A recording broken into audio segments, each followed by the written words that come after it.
Hey friend, before we dive into today's podcast episode, I want to let you know that today doors are open to Elevate University, which is the #1 online membership for new entrepreneurs like you to help you navigate the emotional and mental journey of building a business so you can learn to get out of your own way and achieve breakthrough results in your business without all the drama. It's like a gym membership, but instead of working out your biceps, you're working out your brain and you are cultivating a mindset with confidence and building and implementing the systems your business needs from the start. To learn more and take advantage of an early bird offer, you can head on over to shediditherway.com/elevate. Again, it's shediditherway.com/elevate, ELEVATE. I can't wait to see you inside. Welcome to the She Did It Her Way podcast, where it's all about making the ultimate leap from your 9 to 5 and building a business and life you love, all while doing it your way. I'm your host, Amanda Boleyn. Let's get started. Hello, my beautiful friends. Welcome back to another episode of the She Did It Her Way podcast. Today, I am so excited to dive into this topic, which is all about your first year in business and where to put your focus. Your first year in business can be one of the most challenging and yet very rewarding times of your business journey. And this is that your business is new and it's something that you are now taking care of and nurturing. We're going to dive into a couple of different things from what it's like during your first year and what to expect, what to avoid doing and what to avoid focusing on in your first year in business, and what to actually focus on in your business, and how to let go of comparing yourself by how many years you've been in business and how far along you think that you should be. Now, I remember years ago, when I first started out, someone said to me, Amanda, building a business is the long game. If you're not going to commit to it for the next 5 years to building your business, you may want to do something different now. And I remember being so naive about this statement, thinking that, yeah, there's no way it'll take me that long. I'm going to, easily knock this out in a year, and it's going to be exactly the way that I want it to be. And truthfully, I don't know if I thought those exact words, but it was still the same feeling of, it's not going to take me 5 years. It's going to be way less than that. And boy, I couldn't have been more wrong. Before we get started and dive into today's episode, I want to give a shout out for this week's iTunes review by June G 1976. Amazing and fierce lady. I've been thinking about taking the leap into starting my own branding company, and I'm now more serious than ever. I'm very close to signing up for the next in-person event to get the scoop. If I have garnered this much valuable insight from your podcast, imagine how awesome the events are. I've applied so many of your tools and tricks in the planning stages. If anything, I hope you realize how much of an impact you make on so many people. I thank you so much, and I'm so happy I discovered who you are. Well, thank you so much for tuning in, and thank you so much for leaving an amazing iTunes review. It means so much to me as a content creator. Anytime any of you take 3 minutes out of your jam-packed busy day to leave an iTunes review, it means so much to me, and I appreciate all of you tuning in every single week. I do this podcast for you, and it is such an honor and such an amazing thing that I get to do every day. And now on into today's episode. And let me tell you that if your attitude and mindset about what it takes to build a sustainable and successful business isn't on the right track from the start, it could potentially derail you and lead you down a very hard and difficult path and potentially land you back in corporate America. And friend, no one wants that. Trust me. So there are two themes today that I really want you to take away from today's episode. And theme number 1 is where your focus goes, your energy flows and results will show. And the second theme is that what you persist resists, and what you resist persists. And these are really two key themes that when you're starting out and building your business in the beginning, to keep your focus on, right? Because where your focus goes, energy flows, results will show. If you're focused on what's not working, your energy goes towards what's not working, and the results of not working will show. And I'm going to talk about the what you persist resists and what you resist persist. And so every day we get to decide where we put our focus and energy. And the first year of business is a monster of a roller coaster, from emotions to outcomes to having our expectations not met most of the time, and so much more. And because the first year is such a roller coaster, I recommend focusing on the journey along the way and what you learn, rather than putting so much energy towards the outcomes itself. And you might be thinking or asking yourself, okay, Amanda, but aren't I supposed to focus on making money? That's an outcome, right? And to that, I say yes and. Okay? Yes and. I've had so many conversations, and based on so many conversations with entrepreneurs, clients, and personal experience, I always recommend building and validating your business as much as you can while working a full-time job, which if you've been tuning into the podcast for a bit of time now, you know that I highly, highly, highly recommend building your business as much as you possibly can while working a full-time job, while you're having that income coming in from your corporate job, so that you can free up your energy and mental space to be creative and to not be in a rush with building your business. I've seen many, many times before where you may be in a job that you don't love and you're emotionally drained and so overwhelmed that you get to a point where you think that if I could just quit, it would make things better. And you might be thinking that if I had more time, that would fix my problem and I'd be able to build my business. And while you're not wrong that yes, in order to build a business, you need time, but time alone isn't going to build your business. And it is the constant persistence of not giving up, not pivoting, not retreating that builds a business.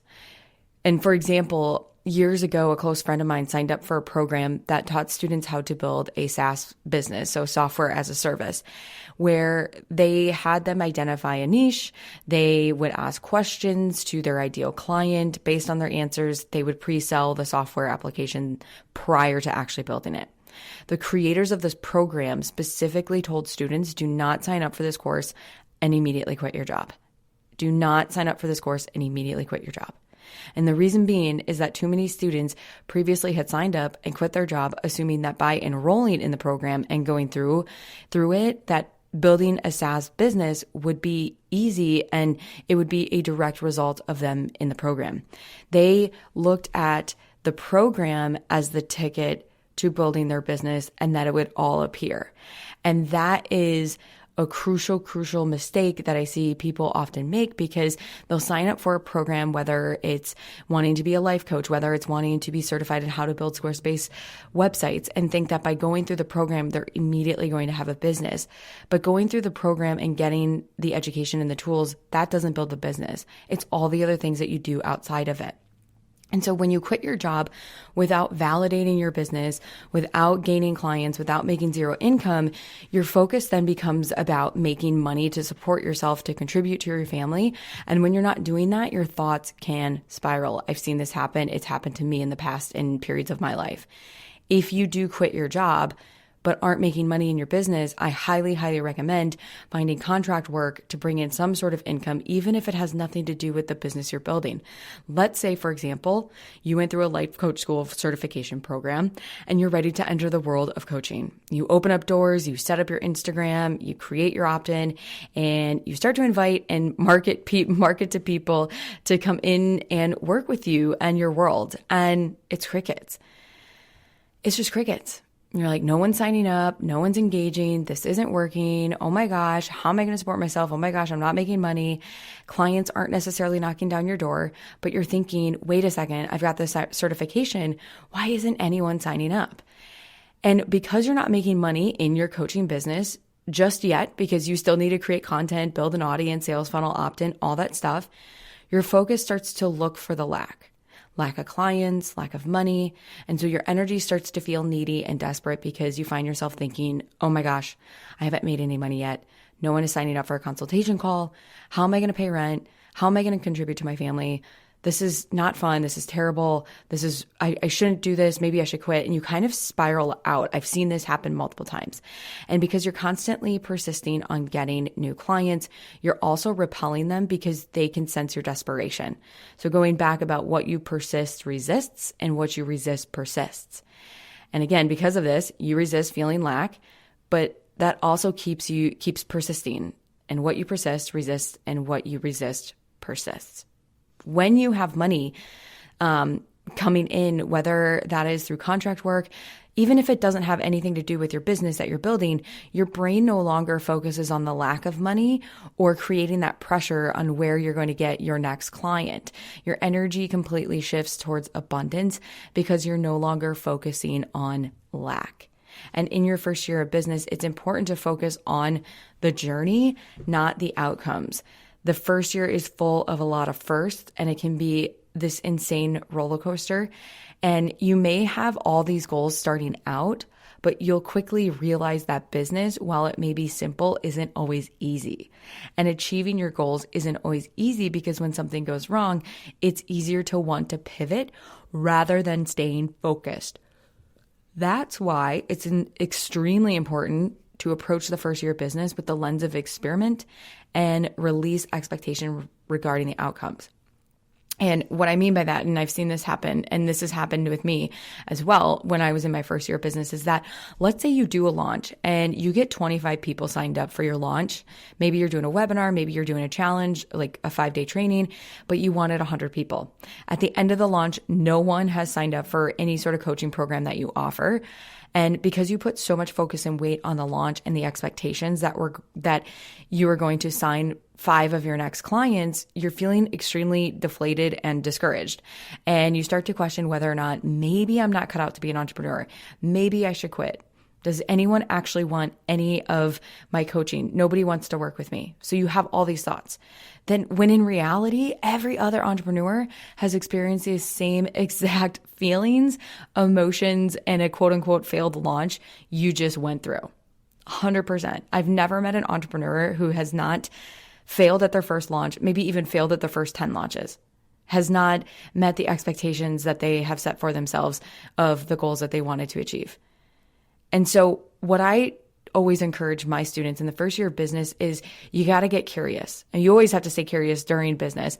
But in the first year, it's easy to focus on not that you didn't meet your goals, rather than focus on, wait a second, let me get curious here and let me focus on the journey and not necessarily the results. And your thoughts would be different. You might think, oh, interesting, I got 25 people signed up, but I wanted 100. What could I have done differently with marketing to get 100 people signed up? No one signed up as a client. I'm going to email those 25 people who signed up for my challenge and see if I can set up a market research call with them to learn more about them and why they didn't see my offer as a value to them. And this is, if you are going back to the first thing that I had shared about making sure that you, one, validate. So if you can do all of this while working full time, amazing.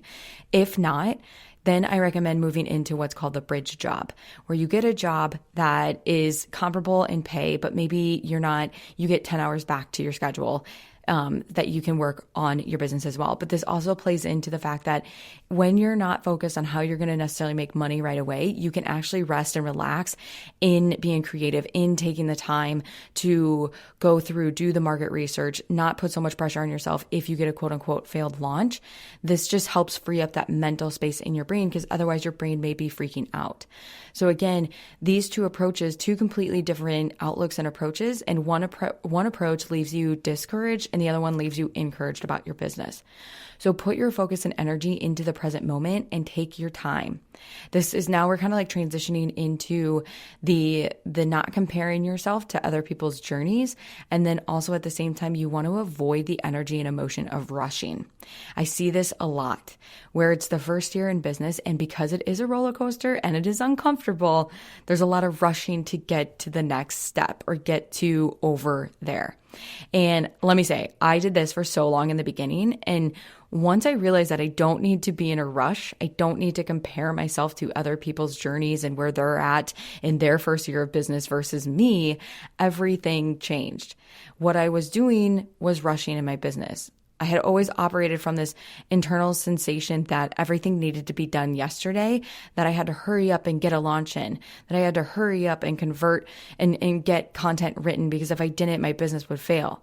And when we are in a state of rushing, it's because we want to hurry up and get done with the phase that we're in right now within business, in thinking that because over there is better, thinking that the second year in business is better, thinking that the third year in business is better, that the next phase of business is better than where we are now. But the truth is, over there isn't better.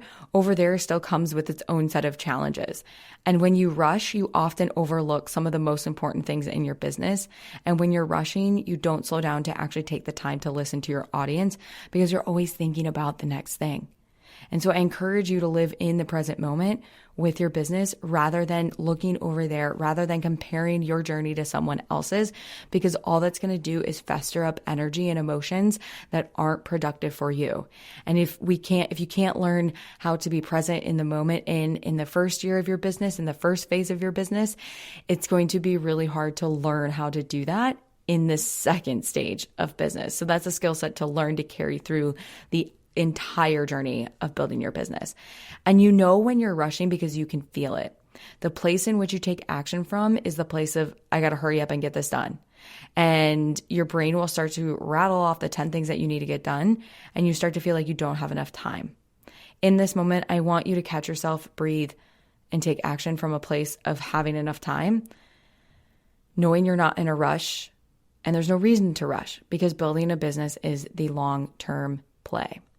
Be aware of where your focus is right now, because where your focus goes, your energy flows and results will show. So for your first year in business, remember to focus on the journey, what you're learning along the way, and focus on being present rather than feeling like you're rushing. Until next time, my friends, keep doing it your way.